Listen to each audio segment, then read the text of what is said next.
Enoch Powell is a British politician who comes up a lot these days, and one of the questions that is regularly asked is, well, how was he wrong? What exactly was he wrong about? And the answer is not really much, actually, because remember, Enoch Powell was a supremely intelligent man. I think he was the youngest professor in the British Empire, spoke like 8 languages, was a classicist. He understood how civilizations begin, grow, evolve, and decline. And he was desperate to arrest the decline of not the empire, but Britain, England. He understood that mass immigration into our country was going to have a seriously detrimental effect on the quality of living and the nature of the country going forward. And so I thought we'd just watch some of this, just because you can see that he is banging his head against a brick wall. They just don't want to hear it, because of course, in this time, England would have been something like 98% white English, right? It would have been 98% native, and only a few 100,000, maybe 1 million at tops in his day would have actually been of foreign extraction, and a lot of those would have been Irish, so it would have been that much of a difference. And so you can see that he's just a man too far ahead of his time. Voluntary repatriation work. We'll have to look at what's meant by voluntary. I know at first blush, voluntary and compulsory seem to be perfectly straightforward, simple expressions opposite the one to the other. But let me just ask one question. Suppose it were decided that those who had dependents still abroad could not claim tax relief on their behalf. Now, no doubt, that change, an administrative change which would bring our tax law into line with that of many other countries, would greatly stimulate the propensity to accept assistance with repatriation. Persuasion? Now, I see. So you regard that as voluntary? So, just to be clear, what is Enoch Powell suggesting there? He is suggesting that people who have families overseas do not get tax relief. We'd call them tax credits. Is that some kind of radical proposal? And yet it's being treated as if it's a radical proposal. It's being treated as if he is saying we're just going to send the British Defence League down there, round them up, and just shove them on boats and get them out of the country. That's not what he's suggesting. It's actually incredibly moderate to suggest that, yeah, just because you've got family overseas doesn't mean that you get tax relief in Britain because your family aren't here. And this would be a small way of incentivizing people who have family overseas to just return to their family. It's completely voluntary, and it is completely sensible. Why would we want to reduce the amount of tax that foreigners pay just because they have family overseas? It's not our problem. They came here to work to take advantage of our prosperity. Okay, fair enough. But why would we give them then extra breaks that we give ourselves? It's genuinely something that doesn't make sense. And it would only be to ensure that they stay longer or and incentivize them to continue bringing people over. So why would we not want to do that? Persuasion, I put see. to you. So that's voluntary. You class that as voluntary? Well, persuasion or intimidation.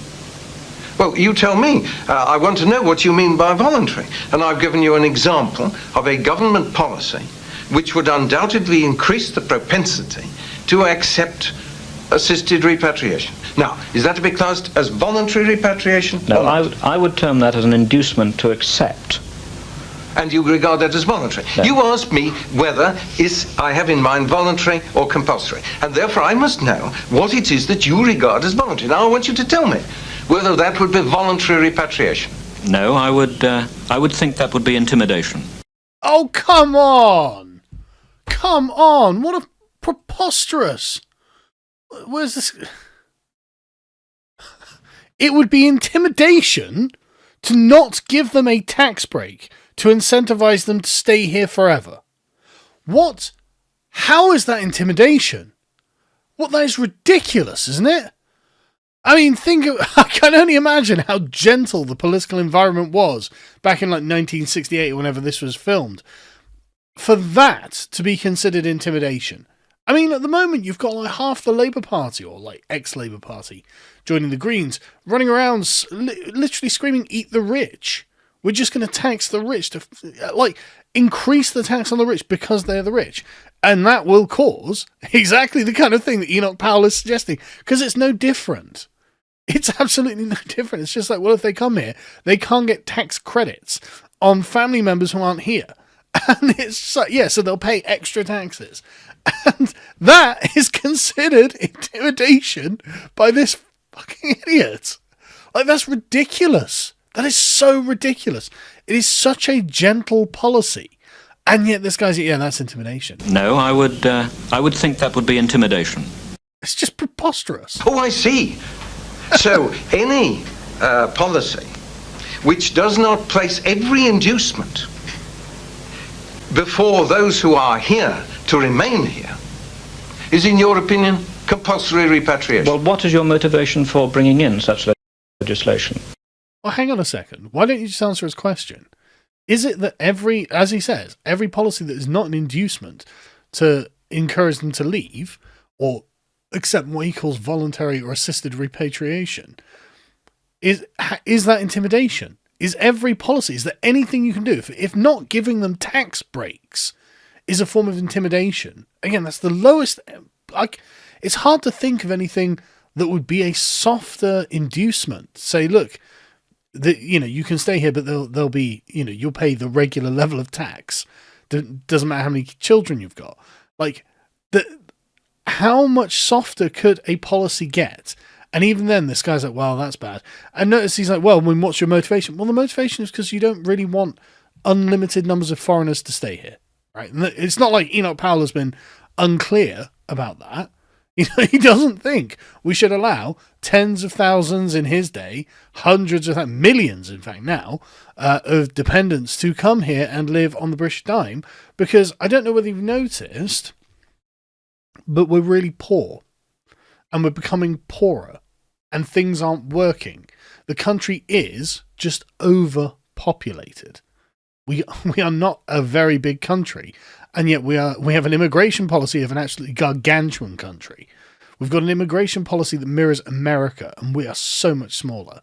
And so the motivation is we would like a country that functions, that is noticeably ours, that is recognizably itself long into the future. That doesn't seem like an unreasonable policy. I think that unreasonable desire, motivation. I think that anyone in any country, anywhere, has that desire, actually. I think it's just totally, totally normal. I think everyone everywhere has that desire and understands it for other people in other countries. From Powell's position, prior to the unbelievable levels of immigration that we've had now, maybe to the people around, they go, well, that couldn't have been that.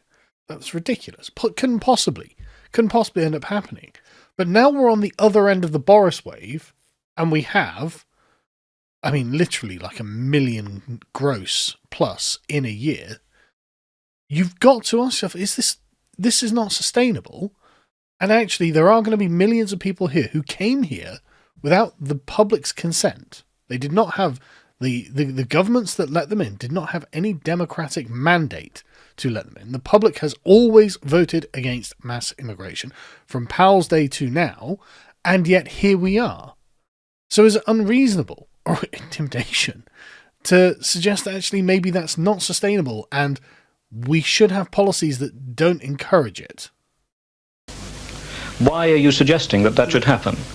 I'm suggesting it because if it is public policy that in order to avert evils which threaten all, including the immigrants, the prospective future size of the immigrant population shall be reduced, then the government would, in such matters as taxation, naturally and logically behave not on the assumption that this is a population permanently domiciled here, but that it is a population only temporarily domiciled here. And that is a completely reasonable position. It is completely reasonable to say, well, look, actually, the world is something that has boundaries and limits. The world is something that has a a maximum maximum area and a maximum number of things that can be done without seeing significant downturns in quality, right? So he makes the point, this isn't just for the British public, this is for the immigrants themselves. Are the immigrants in those areas of Britain that are very minority heavy living a better standard of life than before? And actually, it's not clear that they are. Well, they've got access to the NHS. Well, do they? I mean, they're on waiting lists. What's it like going around the streets? What's the house prices like? What's the price of groceries like? What's the quality of life they're actually living like? Is it actually substantively better? And moreover, is it getting better year on year? Or is it getting worse year on year? So it's getting worse for everyone because we're getting just too many people in the country and we can't handle it. It's not a moral judgment about those people. I don't blame them for coming at all. It's completely understandable that if they have a vision of Britain in their head that is this essentially, you know, gilded land full of milk and honey with everything is amazing, like it may have been back when their parents left originally from their home country, the grandparents left from their home country. Yeah, maybe they have that idea and they go, yeah, I'm going to go. But there's a whole genre of videos on YouTube now of immigrants or people who are the descendants of immigrants born here saying, oh my God, Britain's a sinking ship, man. This country's going down. I'm moving back to wherever because this country sucks. It's too expensive, it's too overcrowded, and in many areas it's become dangerous and people are strangers to one another, and I don't want to live like this, and I'm leaving. Look, seriously, Google, leaving the UK. Just video. In fact, I'm going to do it. I mean, just look up moving back to India or something like that, moving back to China, and you'll get loads of videos. Some of them got millions of views, just explaining why they've made this decision. And a lot of them are just like, look, the UK is just not what I thought it would be.